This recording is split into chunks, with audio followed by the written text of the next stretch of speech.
નમસ્કાર વિદ્યાર્થી મિત્રો, બાર સાયન્સ ભૌતિક વિજ્ઞાન ચેપ્ટર 10 આપણે જે સ્ટાર્ટ કરીએ છીએ તરંગ પ્રકાશશાસ્ત્ર એનો આજે પહેલો સેશન છે.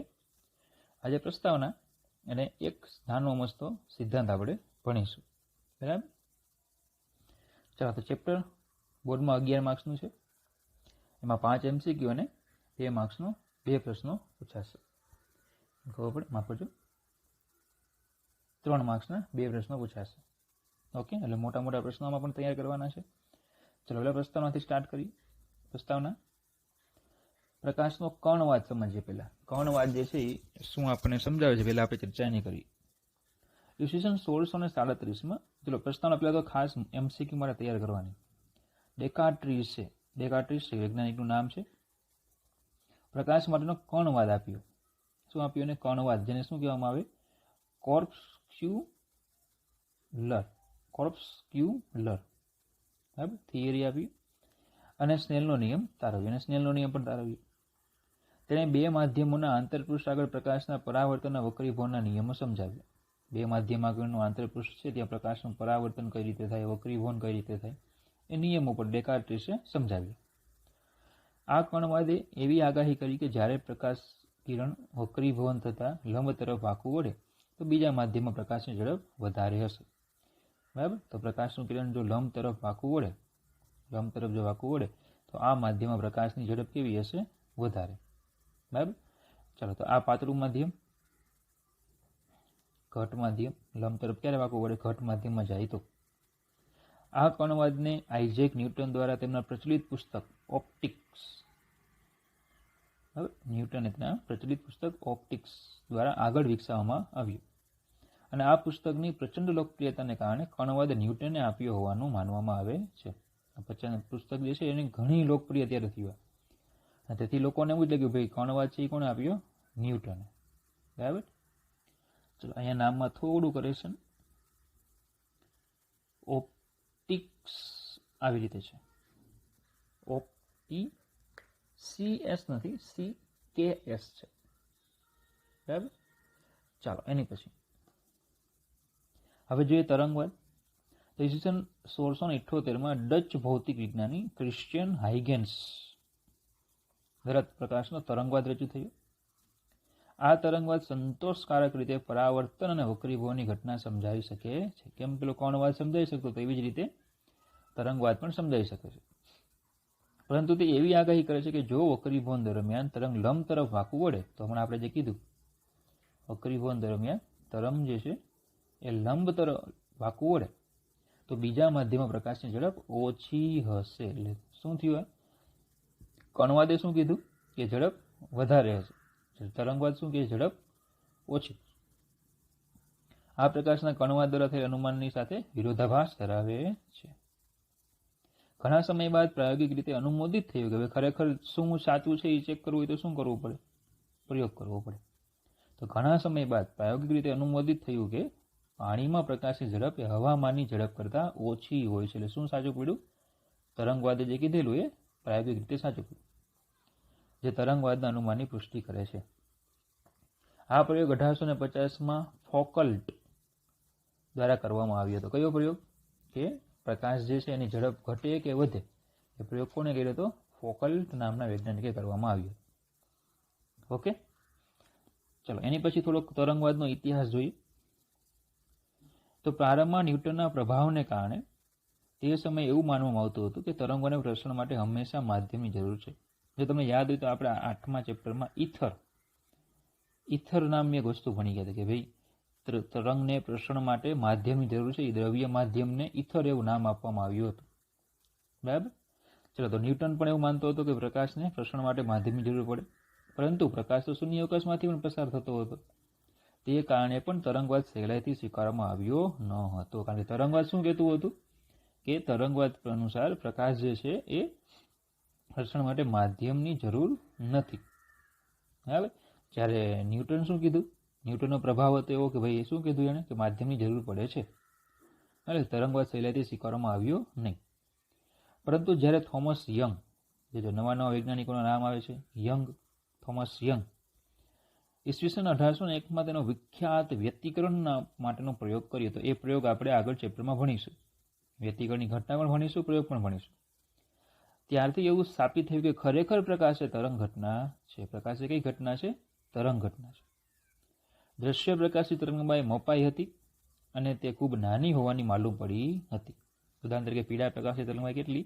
તો કે 0.6 માઇક્રોમીટર જેટલી છે. દ્રશ્ય પ્રકાશી તરંગલંબાઈ લાક્ષણિક અરીસા અને લેન્સના પરિમાણની સરખામણીમાં પ્રમાણમાં ઘણી નાની હોવાથી એવું ધારી શકાય કે પ્રકાશ લગભગ સૂર્યરેખામાં ગતિ કરે છે. હવે તરંગલંબાઈ આપણે ભણી ગયા છીએ. આપણે 9મા ચેપ્ટરમાં ભણી ગયા કે પ્રકાશની તરંગલંબાઈ જે વ્યવહારમાં જોવા મળતી વસ્તુઓ છે એની કરતાં ઘણી નાની છે, અને ઘણી નાની છે. આથી એક બિંદુથી બીજા બિંદુને જોડતો આપણે શું લઈ શકીએ? સૂર્યરેખા લઈ શકીએ, જેને આપણે શું કીધેલું? કિરણ. અને જો પ્રકાશને કિરણ તરીકે લઈએ તો એ શેમાં આવે? પ્રકાશશાસ્ત્રમાં. કયું? કિરણ પ્રકાશશાસ્ત્રમાં આવે. કયું પ્રકાશશાસ્ત્ર કહેવાય? કિરણ પ્રકાશશાસ્ત્ર. કિરણ પ્રકાશશાસ્ત્રનું બીજું નામ છે ભૌમિતિક પ્રકાશશાસ્ત્ર. કિરણ પ્રકાશશાસ્ત્ર જે છે એનું બીજું નામ શું છે? ભૌમિતિક પ્રકાશશાસ્ત્ર. ઓકે, ચાલો. તો પ્રકાશશાસ્ત્રની એવી શાખા કે જેમાં તરંગલંબાઈના પરિમાણપણાને સંપૂર્ણપણે અવગણવામાં આવે. બરાબર? કિરણ પ્રકાશશાસ્ત્ર એટલે તરંગલંબાઈના પરિમિતપણાને સંપૂર્ણપણે અવગણવામાં આવે, તેને ભૌમિતિક પ્રકાશશાસ્ત્ર કહે છે. અને કિરણની તરંગલંબાઈના શૂન્ય લક્ષના કિસ્સા માટે ઉર્જા પ્રસરણના પથ તરીકે વ્યાખ્યાયિત કરાય છે. કિરણને તરંગલંબાઈના શૂન્ય લક્ષમાં, એટલે કે કિરણ જે છે, કિરણ એને તરંગલંબાઈ કેટલી? તો કે 0. બરાબર? એ રીતે લક્ષમાં વ્યાખ્યાયિત કરી શકાય અને ઉર્જા પ્રસરણના પદ તરીકે લઈ શકાય.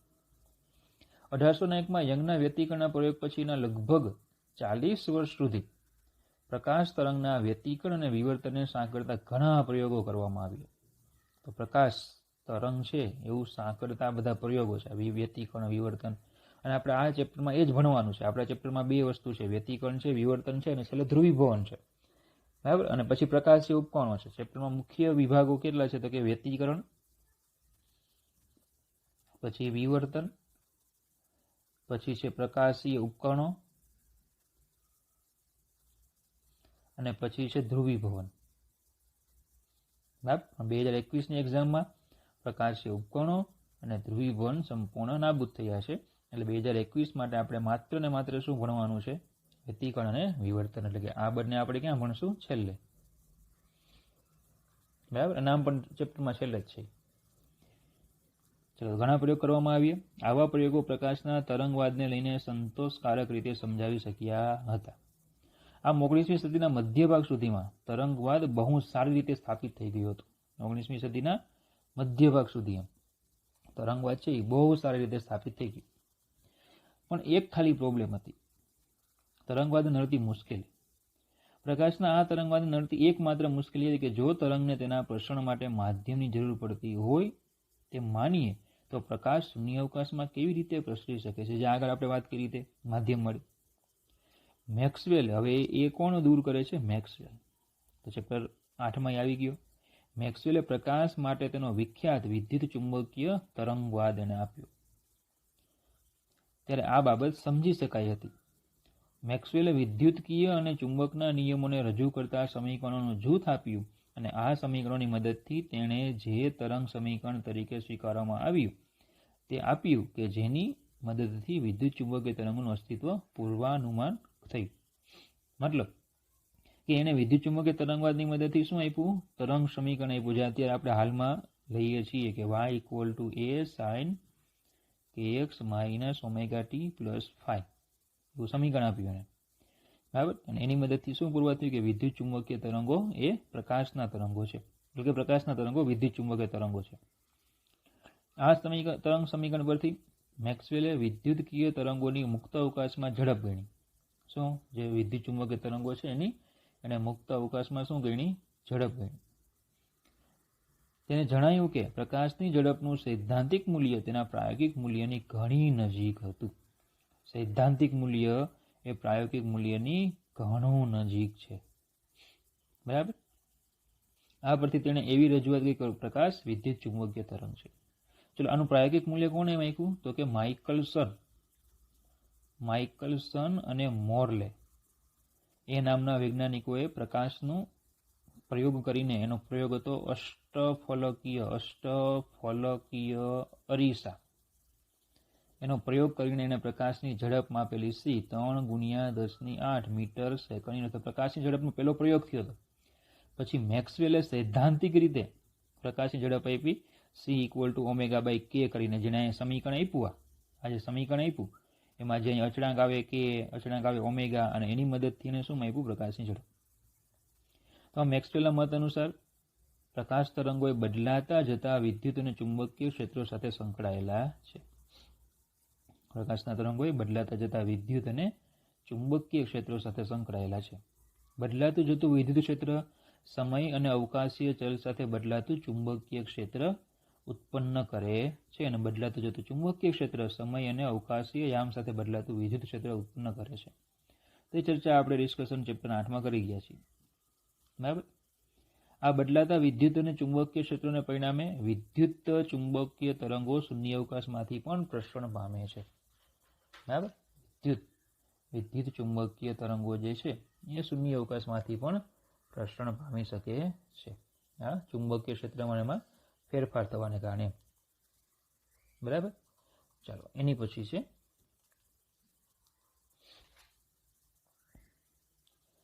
હાઇગેન્સનો સિદ્ધાંત. આપણો પહેલો ટોપિક છે ચેપ્ટરનો, હાઇગેન્સનો સિદ્ધાંત. તરંગવાદ કોને આપ્યો? તો કે હાઇગેન્સ આપ્યો. તો એમાં પહેલાં આપ્યું છે તરંગ અગ્રની સમજૂતી. તેના પ્રકાર જણાવો. તરંગ અગ્ર. બરાબર. તો તરંગ અગ્ર આપણે શું કામ ભણવું? પહેલા તો આપણે પ્રશ્ન એ થાય કે સર તરંગ અગ્ર આપણે શું કામ ભણવા? તરંગ અગ્ર છે શું? એની ચર્ચા તો પછી કરીએ, પણ તરંગ અગ્ર શું કામ ભણીએ? તો સમજો, આપણે છે ને કિરણ પ્રકાશ શાસ્ત્ર ભણતા હતા. કિરણ પ્રકાશ શાસ્ત્ર. બરાબર. એમાં કોઈ પણ એક વસ્તુ હતી જે આપણે એને ઉદ્ગમ કહેતા. એ ઉદ્ગમમાંથી એનું પ્રતિબિંબ મેળવતા, અરીસા કે લેન્સ દ્વારા વક્રીભવન કરાવીને પ્રતિબિંબ મેળવતા. બરાબર. હવે આ પ્રતિબિંબ મેળવવા માટે વસ્તુના બધા કિરણોને ધ્યાનમાં લેવાની જરૂર નહોતી. એમ કહેતા આપણે માત્ર ઓછામાં ઓછા 2 કિરણો ધ્યાનમાં લઈ એનો ગતિમાર્ગ દોરી એ બંને કિરણો જ્યાં ભેગા થાય ત્યાં આપણે પ્રતિબિંબ દોરી દેતા હતા. તો કિરણ પ્રકાશ શાસ્ત્રમાં ઘણું સહેલું હતું. કેમ? માત્ર 2 કિરણોને ધ્યાનમાં લેતા હતા. પણ હવે આપણે તરંગ પ્રકાશ શાસ્ત્ર ભણીએ છીએ. મતલબ કે હવે જે આપણી પ્રકાશ જે છે, પ્રકાશ છે, તો એ કેવો હશે? તરંગ હશે. બરાબર. અને તરંગ હશે તો એમાંથી કોઈ પ્રકાશનું એક ઉદ્ગમ હોય તો એમાંથી અસંખ્ય તરંગો નીકળતા હશે અને બધી દિશામાં જતા હશે. આ વખતે કોઈ જગ્યાએ આપણે પ્રતિબિંબ મેળવવા માટે આ તરંગો જે છે, બરાબર, એમાં બધા તરંગોને ધ્યાનમાં લેવા પડે. બધા તરંગોને ધ્યાનમાં લેવા પડે. અને આ બધા તરંગોને એક સાથે સાંકળે કોણ? તરંગ અગ્ર. બધા તરંગોને એક સાથે કોણ સાંકળે? તરંગ અગ્ર. મતલબ કે તમારે બધા તરંગોની અલગ અલગ વાત ન કરવી હોય અને તરંગ અગ્રની વાત કરો એટલે એ બધા તરંગોની ચર્ચા થઈ જાય. એટલે ખબર પડે. આમ તરંગ અગ્ર શું છે? એ બધા તરંગોને એક સાથે સાંકળતી એક વિભાવના છે. બરાબર. ચલો હવે જો, ધારો કે આપણે એક તરંગ લઈએ અહીંયા, તો આ જે પોઈન્ટ છે અને આ પોઈન્ટ છે, બંને શૃંગવાળા પોઈન્ટ છે. ચલો, દોલનનું સમીકરણ આપણે ભણી ગયા, y = a sin ωt. હું સરળતા ખાતર phi = 0 લઈ લઉં. તો આ જે છે એનું એ પોઈન્ટ આગળ y = a થાય તો a sin ωt લખાય. તો એનો મતલબ કે sin ωt = 1 તો ωt = π/2. તો બોલો, આના માટે પણ y = a લખાય, આના માટે પણ y = a લખાય. તો એનો મતલબ કે આ બંનેની કળા કેવી છે? π/2 એટલે કે કેવી? સમાન. સેમ એવું આ બંને જે છે એમની કળાઓ પણ કેવી થાય? સમાન. એટલે ખબર પડે. તો તરંગ અગ્ર શું છે? જો, સમાન કળામાં દોલનો કરતા કણો કે બિંદુઓ. ચલો, એટલું યાદ રાખવાનું તમારા આ ચેપ્ટરમાં કે કણો એવા શબ્દોનો ઉલ્લેખ થાય ને તો યાંત્રિક તરંગોની ચર્ચા હોય, અને બિંદુઓ એવા તરંગ જે એવા જો, બરાબર, કણોની બિંદુઓનો જો ઉલ્લેખ થાય તો એ બિન યાંત્રિક તરંગો હોય. મતલબ કે પ્રકાશના તરંગો હોય, બરાબર. તો કણો કે બિંદુઓમાંથી કેવા સમાન કળામાં દોલન કરતા કણો કે બિંદુઓના સ્થાનને જોડતા પૃષ્ઠ કે સપાટીને તરંગ અગ્ર કહે છે. તો આને જોડતું કોઈ પૃષ્ઠ કે સપાટી દોરીએ તો એને શું કહેવામાં આવે? તરંગ અગ્ર. કઈ રીતે? જો દાખલા તરીકે કે સમજો, ધારો કે આ સ્થિર પાણી છે. હવે સ્થિર પાણીમાં તમે ધારો કે કોઈ પથ્થરને ફેંકો છો, તો બોલો એમાં આ રીતે વમળો ઉત્પન્ન થાય, તો એમાં તરંગ જે છે એ ખરેખર આમ ગતિ કરતું હશે. તરંગ જે છે એ બોલો આ રીતે ગતિ કરતું હોય બધી દિશામાં, ખબર પડે? તરંગ જે છે એ બધી દિશામાં આ રીતે ગતિ કરતું હશે, બરાબર. બધી દિશામાં તરંગ જે છે આ રીતે ગતિ કરતું હોય. ઓકે, તો બોલો આ શૃંગ કહેવાય, આ શૃંગ કહેવાય, બરાબર. આ શૃંગ છે, અહીંયા આ શૃંગ છે.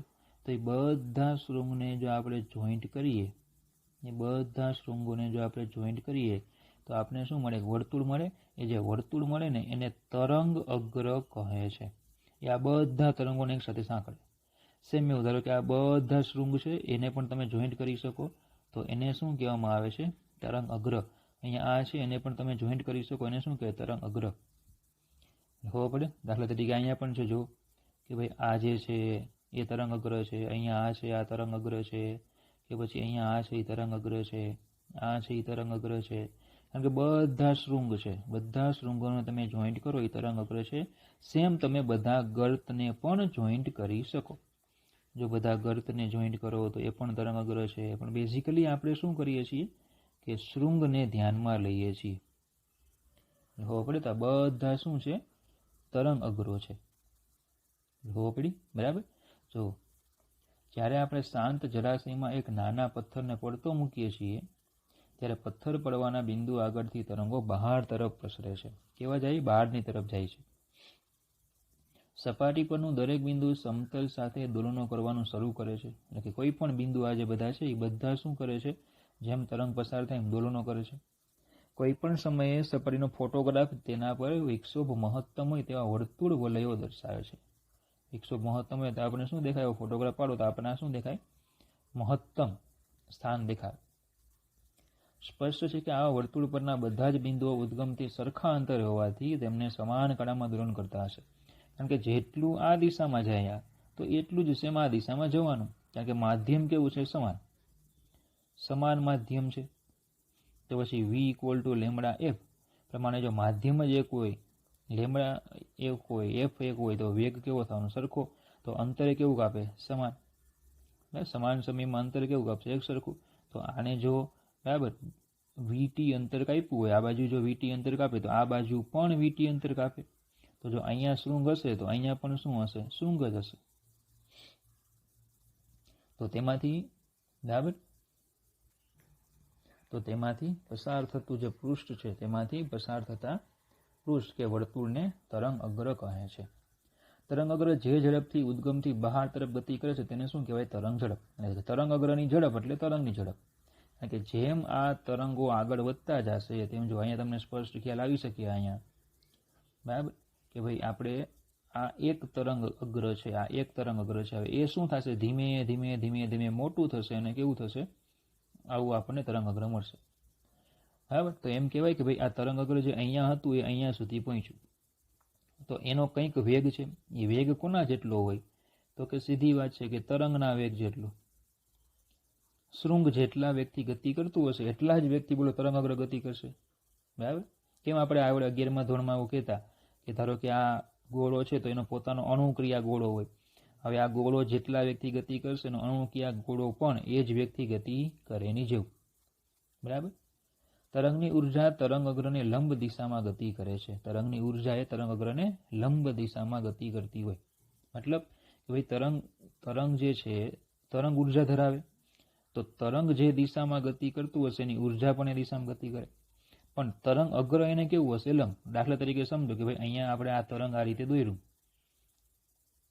બરાબર. તો આ તરંગ જે છે એની દિશા છે. તરંગ અગ્ર કેવું થાય? જો આમ રીતે દોરાણું કે નહીં, તો આ કેવું છે લંબ, તો આ ઉર્જા પ્રસરણની દિશા કહેવાય.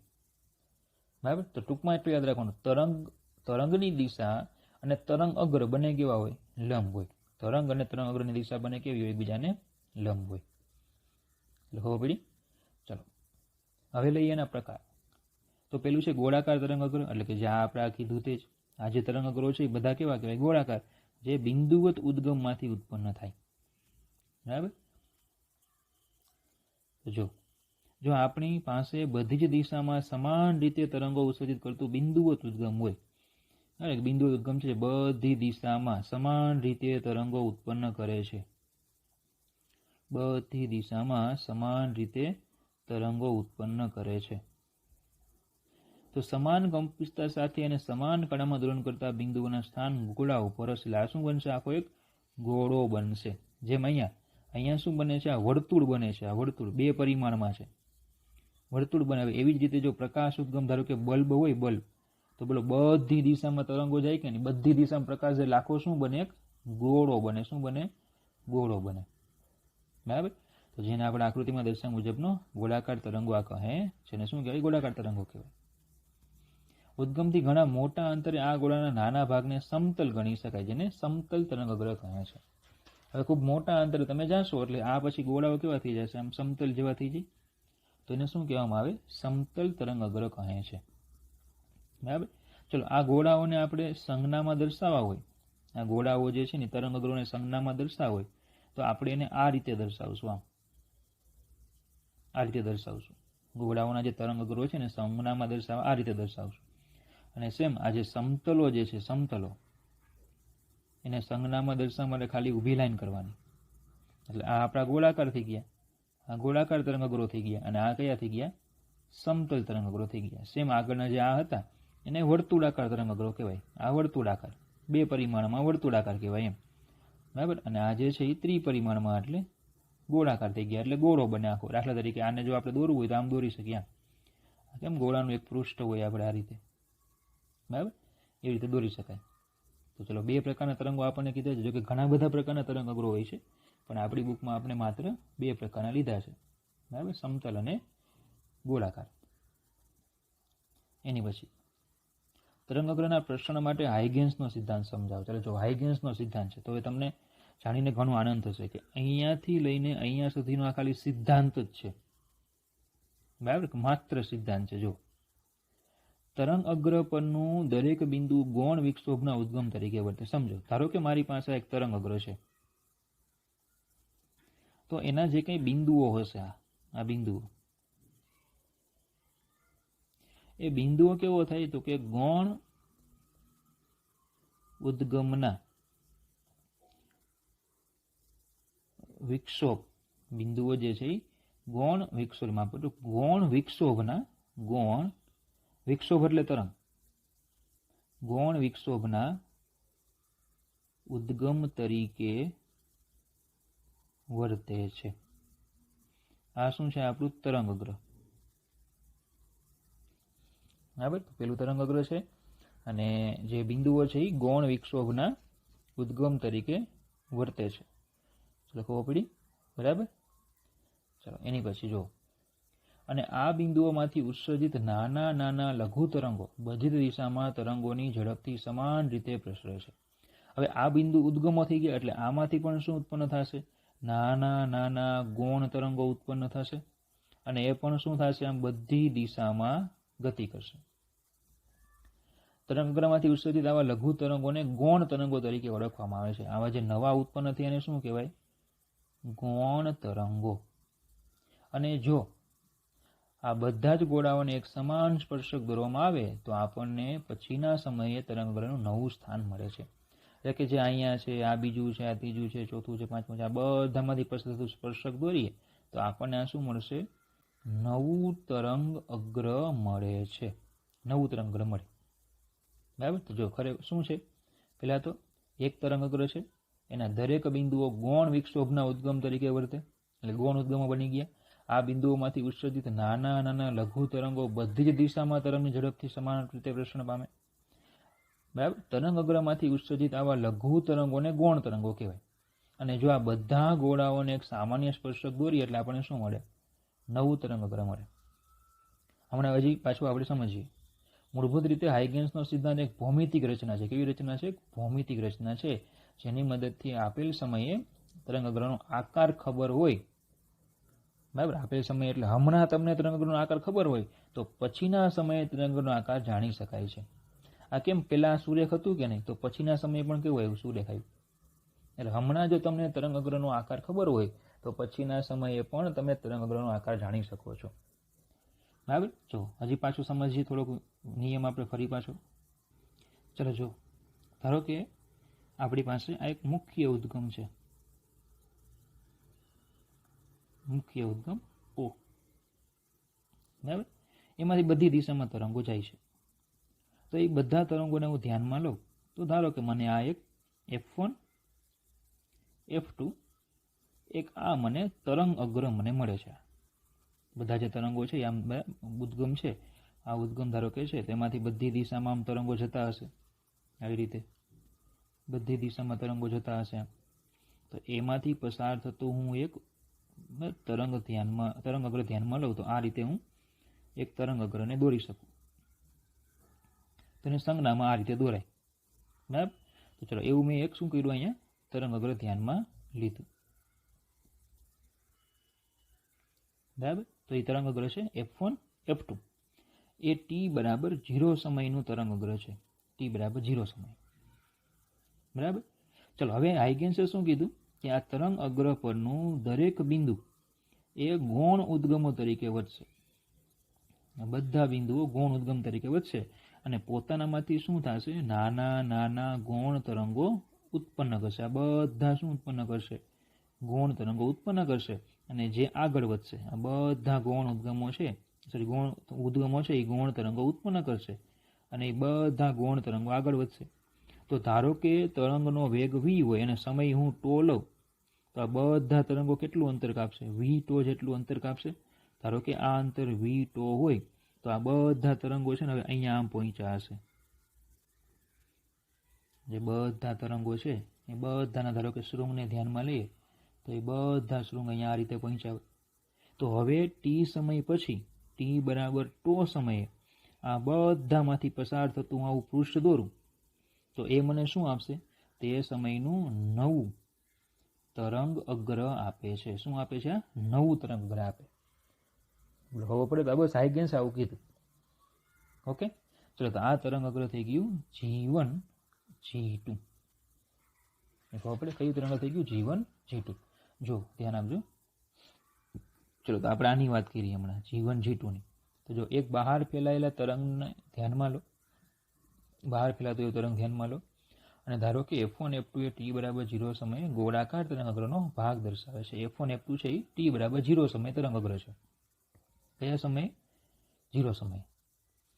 જો t બરાબર τ સમયે તરંગ અગ્રનો આકાર નક્કી કરવા માટે ગોળાકાર તરંગ અગ્રના દરેક બિંદુથી v τ જેટલી ત્રિજ્યા ધરાવતા ગોળાઓ ધ્યાનમાં લો.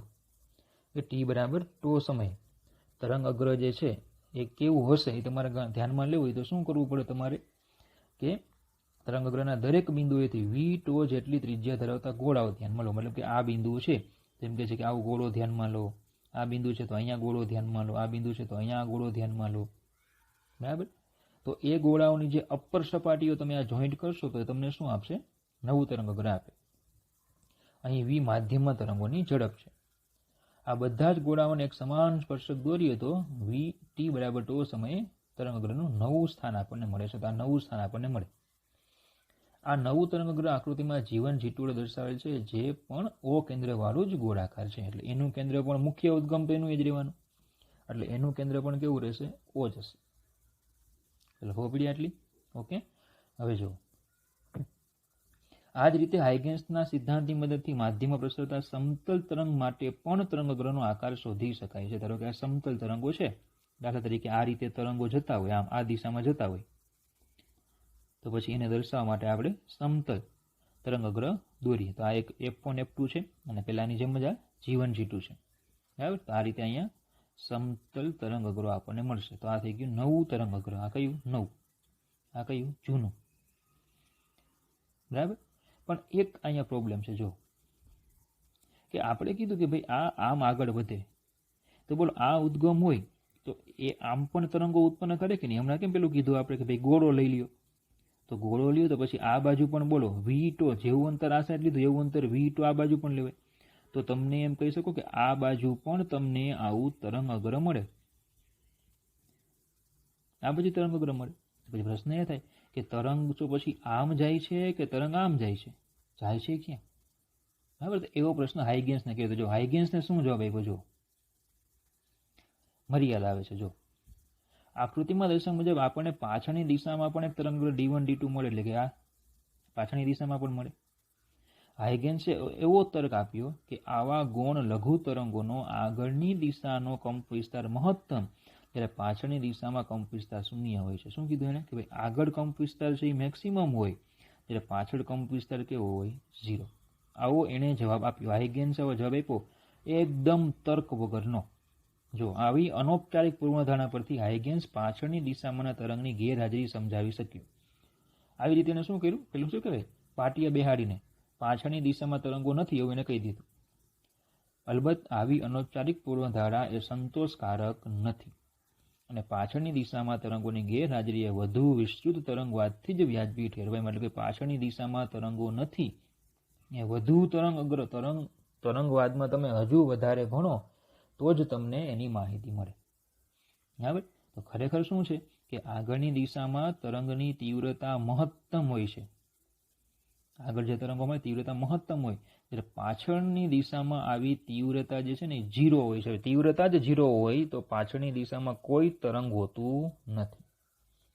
ખબર પડે? એટલે મેક્સવેલે કીધું ને કે હાઇગેન્સે કીધું ને કંપ વિસ્તાર 0, ખરેખર કંપ વિસ્તાર નહીં, તીવ્રતા 0, તીવ્રતા. અને અહીંયા આગળ તીવ્રતા કેવી? મહત્તમ. તમને સંબંધ પણ ખબર છે, તીવ્રતા બરાબર ઉર્જાના છેદમાં ક્ષેત્રફળ ગુણ્યા સમય, અને દોલનનો કંપ વિસ્તાર ½ kS². તો એનો મતલબ કે તીવ્રતા એ કંપ વિસ્તારના વર્ગના સમપ્રમાણમાં છે. એટલે ખરેખર કંપ વિસ્તાર મહત્તમ એની કંઈક એને પાટિયું જે બેહાડ્યું હતું એ કંઈક અંશે સાચું હતું, પણ ખરેખર તીવ્રતાની મહત્તમની ચર્ચા કરવાની હોય. બરાબર, તો હાઇગેન્સનો તરંગવાદ આ ચેપ્ટરનો પહેલી આઈએમપી થિયરી. બરાબર, તો આજે બસ આપણે આટલું જ રાખીએ. તો નેક્સ્ટ પીરિયડમાં આપણે નવી ઘટના લઈશું, વ્યતિકરણ. Okay, thank you.